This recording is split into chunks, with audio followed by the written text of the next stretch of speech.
আচ্ছা to win এটা হচ্ছে উদ্দেশ্য বোঝাচ্ছে, জেতার উদ্দেশ্যে তারা মন প্রাণ দিয়ে খেলা খেলছে।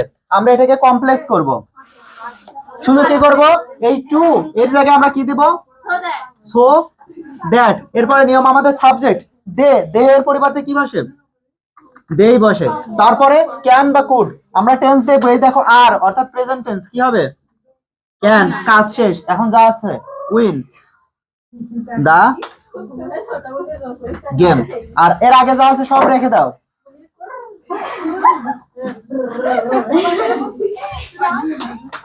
প্লেইং,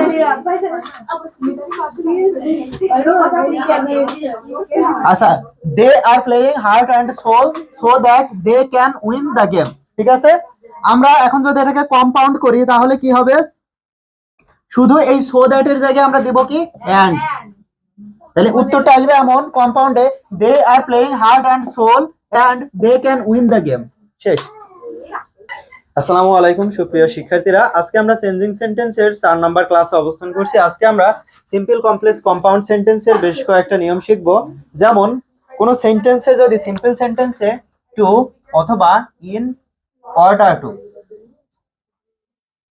এই দুইটা জিনিস থাকে, অর্ডার টু, টু অথবা ইন অর্ডার টু, এই দুইটার মানে কি তোমরা কি জানো? এই দুইটা উদ্দেশ্য বোঝায়, উদ্দেশ্য বোঝাতে বসে। সিম্পল সেন্টেন্সে টু অথবা ইন অর্ডার টু, ঠিক আছে, দুইটা একই কাজ, টু অথবা ইন অর্ডার টু, হ্যাঁ ঠিক আছে, দুইটা উদ্দেশ্য বোঝায়। এই জায়গা সিম্পলে যদি ইন অর্ডার টু বা টু থাকে, কমপ্লেক্সে কি হয় কেউ কি জানো? কমপ্লেক্সে কি হয়? আমরা টু ডট ডট টু একটা নিয়ম পড়েছিলাম না, টু ডট ডট টু তে সো ডট ডট দ্যাট, তারপরে সাবজেক্ট প্লাস ক্যান নট বা কুড নট, ওই নিয়ম আর এই নিয়ম কাছাকাছি। এখানেও হবে হচ্ছে সো দ্যাট, কোনো মাঝে ডট ডট হবে না, এরপরে হবে সাবজেক্ট প্লাস ক্যান, ক্যান বা could, C O U N T. এখন বলো ক্যান কোথায় বসে আর কুড কোথায় বসে? আচ্ছা, আর কম্পাউন্ডে কি বসে বলো তো? এন্ড, এন্ড বসে। তোমরা আগে নিয়মটা লিখে নাও, এরপর আমরা উদাহরণ দিই।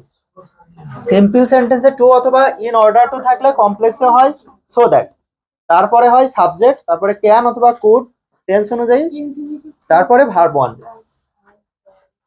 তারপরে কম্পাউন্ডে হয় হচ্ছে এন্ড। একটা উদাহরণ দিব,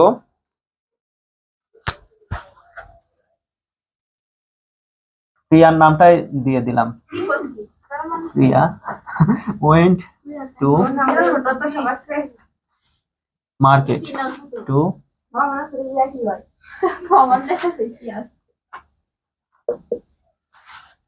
আচ্ছা উদাহরণটা দেখো তো, Priya went to market to buy a book, Priya মার্কেটে গিয়েছিল একটা বই কিনতে, তাহলে কি একটা উদ্দেশ্য বোঝাচ্ছে না?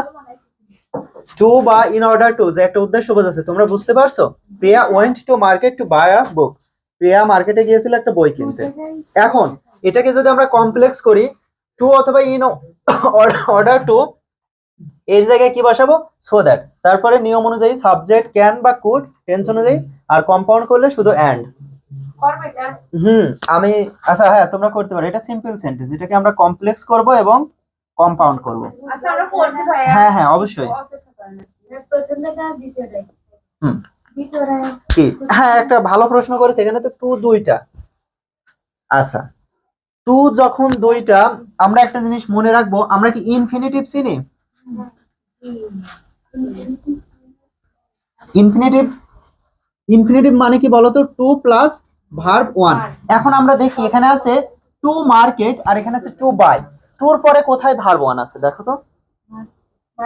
টু মার্কেট, মার্কেট তো নাউন, আর এই যে বাই, বাই মানে কেনা, এটা ভার্ব, তার মানে এইটা হচ্ছে ইনফিনিটিভ, ইনফিনিটিভ যেখানে থাকবে সেই টুটা আমরা ব্যবহার করব। অবশ্যই বুঝতে হবে যে টু মার্কেট এটা তো নাউন, আর টু বাই এটা হচ্ছে ইনফিনিটিভ, এখানে হবে। আচ্ছা তোমরা এবার চেষ্টা করো। বিষয় হলো সিম্পল সেন্টেন্সে, সিম্পল সেন্টেন্সে টু অথবা ইন অর্ডার টু এই দুইটা যদি সিম্পল সেন্টেন্সে থাকে, এইটা সচরাচর উদ্দেশ্য বোঝায়, ঠিক আছে। এইটা যদি সিম্পলে থাকে, কমপ্লেক্সে এই টু বা ইন অর্ডার টু এর জায়গায় সো দ্যাট হবে, সো দ্যাট এর পরে সাবজেক্ট হবে, তারপরে ক্যান বা কুড হবে টেন্স অনুযায়ী, ঠিক আছে? এইটুকুই কাজ। আর যখন কম্পাউন্ড করব শুধু এই টু এর জায়গায় এন্ড হবে। আচ্ছা, অনেকে চেষ্টা করলো,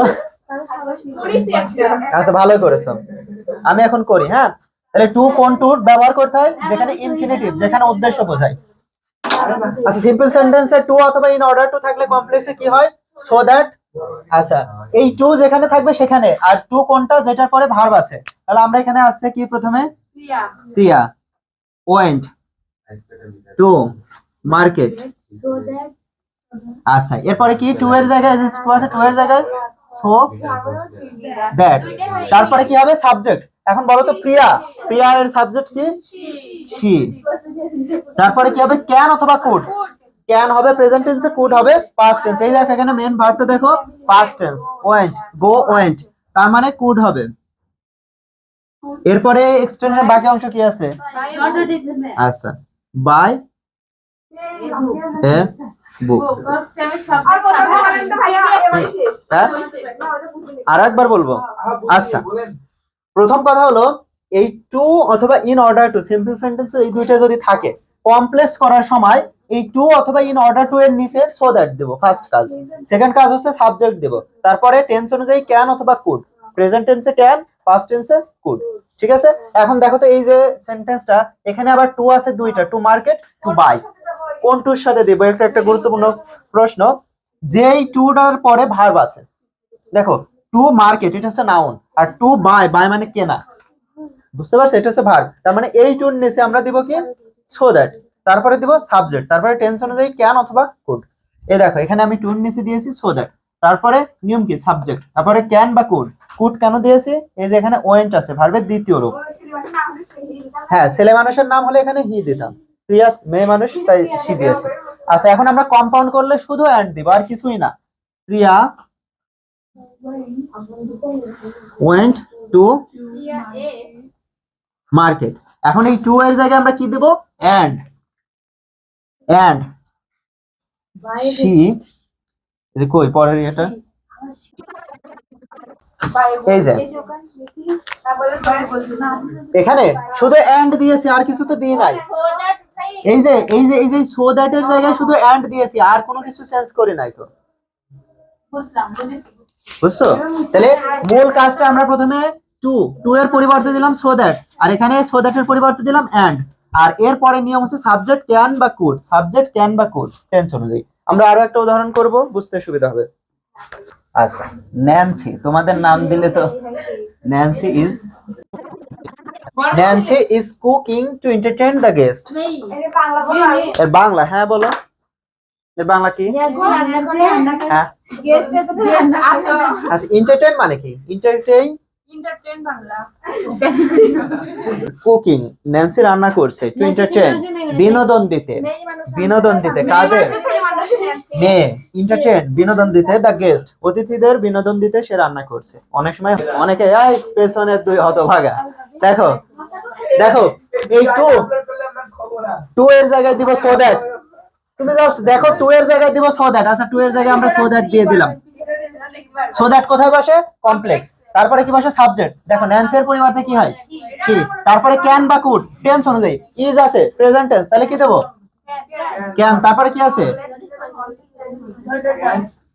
আচ্ছা, যা আছে সব, আর এই পাশে যা আছে সব। Nancy is cooking. জাস্ট চিন্তা করো, এটা হচ্ছে কমপ্লেক্স। আচ্ছা, কম্পাউন্ড করব। প্রথমে এইটুকু দিয়ে দিব, তারপরে এইটুকু দিয়ে দেব, মাঝে এই জায়গায় কি দেব? এন্ড। এই যে এন্ড, জাস্ট চিন্তা করো টু এর পরিবর্তে সো দ্যাট কমপ্লেক্সে, আর এইটার পরিবর্তে এন্ড, এখানে এন্ড দিলাম, এই পাশে যা আছে সব রেখে দিব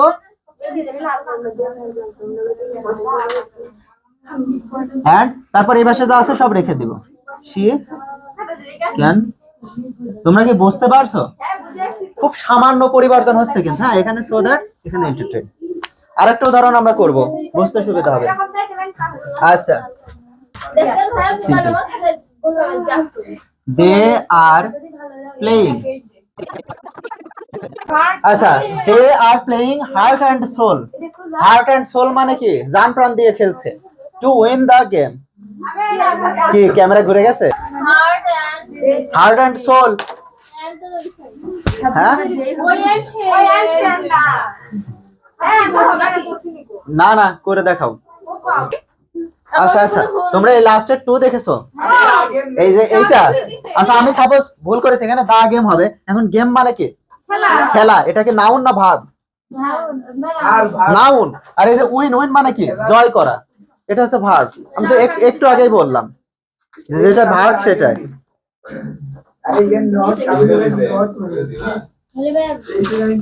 আচ্ছা এখানে আসলে আমি ভুল করেছি, এখানে দা। আচ্ছা আমার ভুল হোক, তারপরে তোমরা তো দেখছো টু উইন।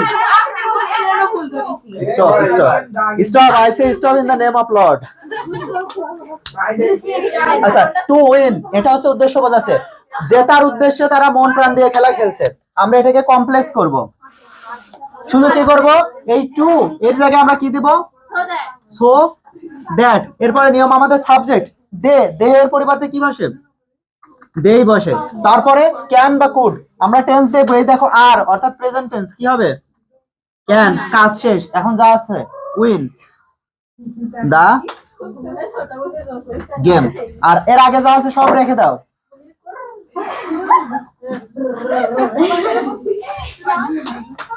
প্লেইং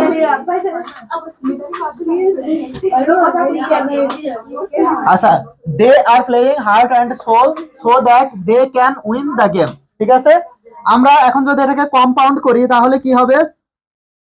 শুধু এই সো দ্যাট এর জায়গায় আমরা দিব কি? অ্যান্ড।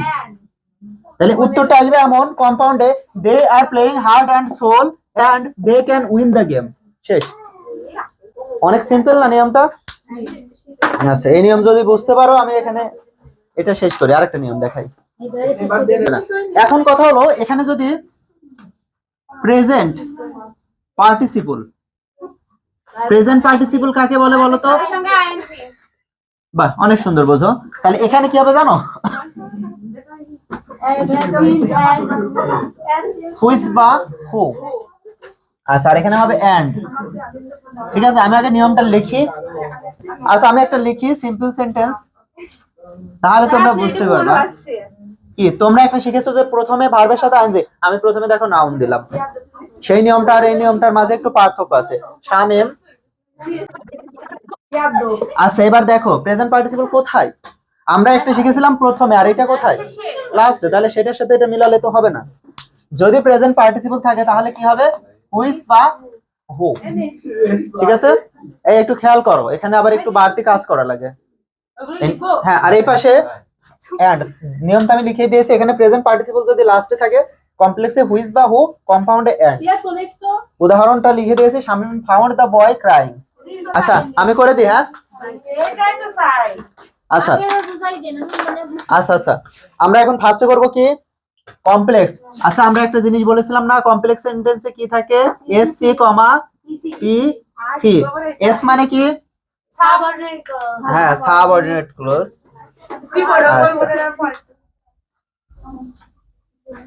কমপ্লেক্স। আচ্ছা শামিম ফাউন্ড দা বয়। আচ্ছা বয় বলতে বালক বোঝাচ্ছে, এখানে যেহেতু মানুষ বোঝাচ্ছে সেক্ষেত্রে এখানে হু হবে। যদি বস্তু বোঝাতো হুইচ। তোমরা কি এটা জানো? হুইচ বসে হচ্ছে বস্তু বোঝাতে আর হু বসে মানুষ বোঝাতে। তাহলে হু কি হবে কি বলে আমি বুঝতে পারলাম, আমার অন্য বিষয় ছিল। হুইচ বসে বস্তু বোঝাতে, হু বসে ব্যক্তি বোঝাতে। এখন বয়, বয় তো মানুষ। আবার যদি বেবি হতো তাহলে কি হতো বলো তো? না হুইচ হতো। বাচ্চাদেরকে হুইচ বস্তুর মধ্যে ফেলা হয়। আচ্ছা থামো। তাহলে দেখো তো এই পর্যন্ত কেউ বুঝতে পারছো নাকি? যা আছে সব ঠিক ঠিক রাখছি, শুধু এখানে হু বা হুইচ দিয়েছি। এখন আমাদের মনে করো যে এইটার কাজ শেষ, এইটার কাজ শেষ, এস আর সি এটার কাজ শেষ, একটা কমা দিলাম। আচ্ছা কমা এখানে লাগছে না। পিসি মানে কি বলতো? আচ্ছা এখানে আমাদের দিতে হবে হু। এই পাশে টেন্স খোঁজো তো, যে এক কথা এখানে একটা ক্লোজ তো বানাতে হবে, এটুকু তো বুঝতে পারছো। সি আছে মানে ক্লোজ। ক্লোজে কি থাকে? ক্লোজে কি থাকে? এই যে ক্লোজে থাকে সাবজেক্ট, আর কি থাকে? Finite verb. এখন সাবজেক্ট এখানে কার সম্পর্কে বলা যায়? সাবজেক্টে যে হু হয়ে গেছে যে, Shamim found the who boy, মানে যে না হু মানে কে? এখানে এরকমই আসছে Shamim found the boy, Shamim বালকটিকে খুঁজে পেল যে কি করছিল দেখো তো, কান্না করছিল। এর ইংলিশ কি? কান্না করছিল এর ইংলিশ কি? আরে কান্না করছিল যেহেতু ফাউন্ড, করছিল টেন্স দেখো past tense was crying। হ্যাঁ? আচ্ছা যে কান্না করছিল, কেন ওয়াজ দিলাম? এই দেখো এখানে ফাউন্ড আছে। তুমি বুঝতে পারছো অনেক কিছুই। কি পরে ওয়াজ ক্রাইম করছিল। হ্যাঁ কান্না করছিল তাই। টাইম কি দেখবো? আচ্ছা কম্পাউন্ডটাও করে দিই একই সাথে। আচ্ছা শামিম, এখন আজান পড়ছে নাকি? আচ্ছা এখন একটা জিনিস দেখো তো, শামিম ফাউন্ড দা বয়, শামিম বালকটিকে খুঁজে পেল এবং সে কান্না করছিল। এর ইংলিশ কি? হি ওয়াজ ক্রাইম। হ্যাঁ হি, অথবা এখানে হি বলতে কে, এটা দা বয় এই নিয়মটা এখন ওয়াজ ক্রাইং। ঠিক আছে, তোমরা সবগুলো নিয়ম একটু প্র্যাকটিস করতে থাকো, দেখবা যে কঠিন আসবে না, সহজটাই আসছে। এটা আসছে না আসছে না বুঝি নাই? কমপ্লেক্স এর সাবজেক্ট হবে না। এই যে সাবজেক্ট দিছি, এন্ড হি দা ও এখানে এই হু বলতে এটাই সাবজেক্ট হিসেবে ব্যবহার হয়েছে। হি দিয়েছে হি দিতে এখানে আমি ইয়ে দিয়েছি, এই চিহ্নটার মানে বোঝো? হি দিবা, হি দিলেই ভালো। হি বলতে এখানে দা বয় কে রেফার করছে। এটা একটু কঠিন আছে না? আর একটা লাস্ট। আচ্ছা আচ্ছা থামো থামো, এইদিকে তাকাও। এই নিচের এটা লেখা হয়েছে, Shamim saw a tiger, Shamim saw a tiger walking in the jungle, মানে কি? শামিম একটা বাঘ দেখলো। আর কেউ দিবা খাতা? আচ্ছা আমি করি, হ্যাঁ আচ্ছা এটা এটা শেষ।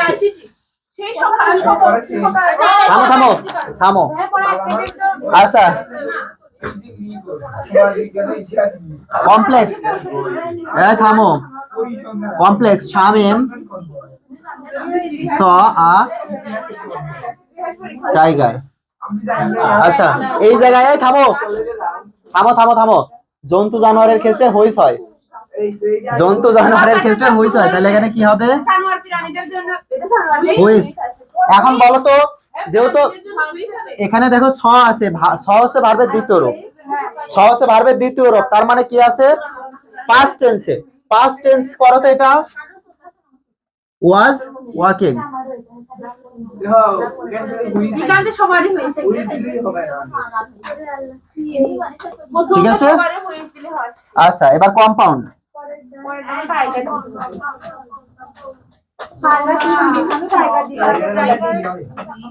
আমি বলবো প্রাণীর ক্ষেত্রে কি হবে?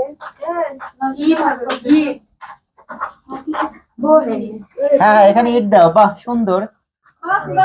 কিসের ভাই বুদ্ধি আছে কিন্তু খাতায় খাতায় নি আমরা এটা। তার মধ্যে ভাই কম কম ভুল হয়েছে। হ্যাঁ আরে তোমরা কি একদিনে সব শিখবে? আমার 4টা ক্লাস চলছে, আমি যদি 7টা ক্লাসও নিই তাদের সমস্যা কি? জি ভাইয়া। কিন্তু কত ঘন্টারে কত ঘন্টারে তোমরা এই যে এত পরীক্ষা টরীক্ষা দিচ্ছ তো এই জন্য ইয়ে হয়ে যাচ্ছে। ক্লাস